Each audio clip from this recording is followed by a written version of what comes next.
সব প্রস্তুতির পরও চার হাত এক হলো না। বাগদান, গায়ে হলুদ আর সঙ্গীতের ধুমধামের পর হঠাৎ করেই সুর কেটে গেল ভারতীয় নারী ক্রিকেটার স্মৃতি মান্ধানা ও সুরকার পলাশ মুচ্ছলের সম্পর্কের।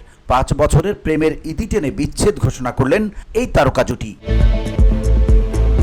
গত 23 নভেম্বর মহারাষ্ট্রের সাংলিতে তাদের বিয়ের সানাই বাজার কথা ছিল, কিন্তু স্মৃতির বাবার অসুস্থতার কারণে শেষ মুহূর্তে তা স্থগিত করা হয়। এরপর থেকেই গুঞ্জন ছিল বিয়েটা আদৌ হবে কিনা। রোববার দুপুরে ইনস্টাগ্রাম স্টোরিতে আলাদা বিবৃতিতে পলাশ ও স্মৃতি দুজনেই নিশ্চিত করেছেন তাদের পথ এখন আলাদা। বিবৃতিতে পলাশ মুচ্ছল লিখেছেন, আমি জীবনে এগিয়ে যাওয়ার সিদ্ধান্ত নিয়েছি এবং ব্যক্তিগত সম্পর্ক থেকে সরে দাঁড়াচ্ছি।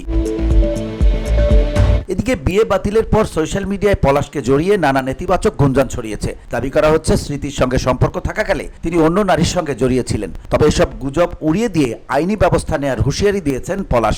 তিনি বলেন, যারা মিথ্যা ও মানহানিকর তথ্য ছড়াচ্ছেন তাদের বিরুদ্ধে আমার টিম কঠোর আইনি ব্যবস্থা নেবে।